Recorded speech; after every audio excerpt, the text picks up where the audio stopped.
On l'accueille de façon quand même, je dirais, hebdomadaire presque. J'ai l'impression, mais c'est mensuel, mais je la prendrai à chaque semaine. C'est pour ça. Avec son sourire éclatant, son talent de vulgarisatrice, elle est directrice générale donc, du Musée de la santé Armand Frappier. C'est Mme Guylaine Archambault avec nous. Bonjour. Bonjour Alex, bonjour à vos auditeurs. Bien, ça me fait plaisir de vous accueillir encore une fois parce qu'en plus, on se projette déjà pour le mois de décembre, déjà à la mi-novembre au moment de présenter cette émission. Puis, il y aura des activités dès le début décembre. Puis, en même temps, ce sera l'occasion peut-être de reconnecter avec justement la raison d'être, l'ADN de votre musée, c'est-à-dire avec M. Armand Frappier. Oui, donc le dimanche 3 décembre prochain, on commence en beauté le mois de décembre avec une journée porte ouverte tous les premiers dimanches du mois dans les musées au Québec. C'est gratuit. Voilà, c'est une mesure de gratuité pour ceux qui y adhèrent. Alors, toutes les familles, les enfants, les adultes, les aînés, tout le monde est bienvenu. Bien sûr, les dimanches, il y a beaucoup de gens. C'est une expérience qui est un peu différente de l'habitude. Hein. Il y a beaucoup de visiteurs. Il faut s'inscrire à l'avance pour avoir accès gracieusement aux animations en laboratoire, etc. Mais c'est un beau moment de culture de façon gracieuse. Et puis voilà, pour ce premier dimanche de décembre, on accueille pour une dernière fois cette année, on l'a fait à l'occasion de la relâche de façon ponctuelle cet été, donc les comédiens professionnels du réseau artistes qui vont venir interpréter une pièce de théâtre tout à fait originale qui parle de la vie et de l'œuvre du Dr Frappier et c'est accessible pour tous, à toute la famille. Et de quelle façon on se penche sur la vie du Dr Armand Frappier, là, ce personnage si fascinant? Oui, bien, on l'a voulu. En fait, c'est un modèle. Hein? C'est aspirationnel, cette pièce de théâtre-là. Et on a voulu communiquer à quel point c'est un homme exceptionnel, mais aussi un humain comme nous tous. Alors, l'histoire, elle brosse là, toute sa vie, tout petit, tout jeune. Quand il était à l'école, il était dissipé. Il a même redoublé une année primaire. Oui, okay. Absolument. Okay. Et il s'est fait traiter de mouton qui suivait les indisciplinés par un professeur. Puis à partir de ce moment-là, il s'est donné une devise, la voix et non l'écho. Alors, il a voulu montrer la voix et donc le grand événement qui a marqué sa vie, c'est le décès de sa mère aux mains de la tuberculose. Alors, il a fait sa médecine, des études en médecine et il s'est spécialisé en microbiologie, fondé un institut pour combattre les maladies infectieuses, production de vaccins et donc le reste est bien connu, là, donc l'Institut Armand Frappier présent à Laval depuis 1939 déjà. Quand même. Ça nous démontre à quel point Armand Frappier, justement, le Dr Armand Frappier, qui a été un précurseur dans son domaine, grâce à son chemin parcouru, certainement, on le voit que de nos jours, aurait été aussi très utile. On n'a qu'à penser à la réalité pandémique. Là. Donc, ce genre d'hommes qui ont fait partie de nos pionniers dans le domaine de la médecine au Québec puis dans le monde entier. Là. Oui, absolument. Au début du siècle dernier, la lutte contre les maladies infectieuses, c'était ça, les principales actions là, de santé publique à poser. Et puis donc, c'est un combat qui n'en finit pas. Hein? C'est d'abord le titre d'une de ses biographies au Dr Frappier. Et puis oui, le grand événement sanitaire qu'on vient de vivre nous l'a rappelé de plein fouet. De plein fouet, brutalement. C'est vrai. Alors oui, il faut toujours être en vigie côté lutte aux maladies infectieuses. Et là, on se rend compte aussi que dans votre ADN aussi, au Musée de la santé Armand Frappier, c'est aussi la bienveillance, mais aussi vous vous êtes doté, est-ce que je peux dire, d'une sorte de façon de vouloir aussi de vous rapprocher des gens, mais dans la bienveillance, en préconisant aussi la santé alimentaire, l'hygiène de vie, tout ça, c'est dans la vocation également, c'est la continuité aussi de ce qu'était justement Dr Armand Frappier aussi. Oui, aujourd'hui, quand on parle de prévention, de sensibilisation, sensibilisation, d'éducation en santé publique, c'est très large. Alors, on le fait dans le cadre de notre exposition permanente, puis chaque année, on cible un sujet particulier, donc vous l'avez nommé, l'alimentation avec l'exposition temporaire Manger, l'exposition qui nourrit.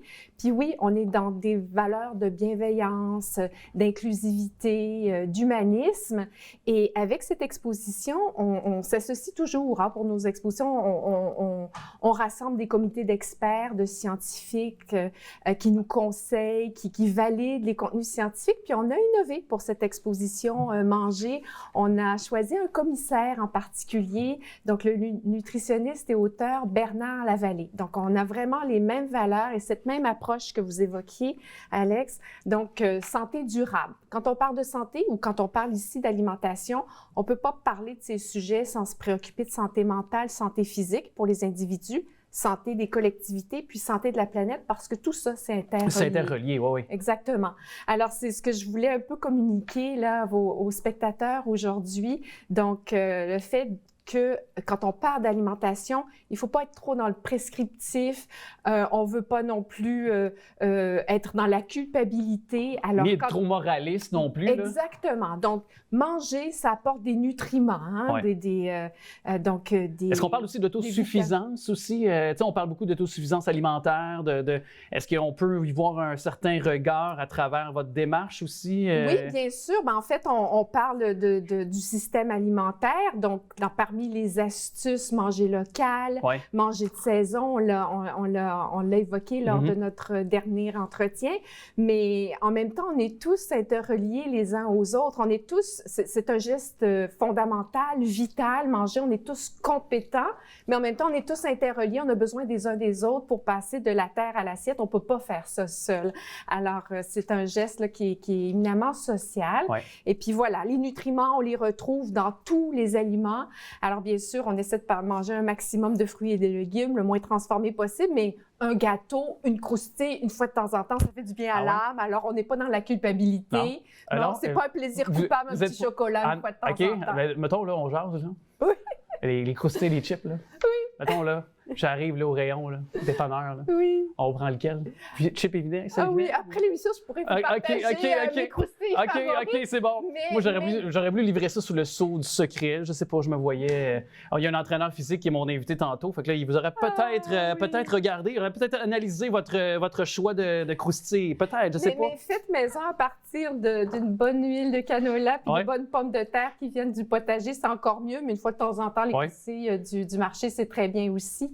Mais ce sur quoi aussi je voulais faire... mettre un petit peu la lumière aujourd'hui en amont des fêtes. On commence à se préparer pour les fêtes. Croyez-vous au Père Noël? Non, mais là, je ne veux pas divulgacher rien là, pour les petits spectateurs. Non, c'est ça, exact. Mais donc, on se prépare à recevoir, partager des recettes. Non? OK. Non, partager des recettes, socialiser. La socialisation, c'est un des vecteurs, je pense. De santé autour de la table, partager les recettes, partager les bons moments.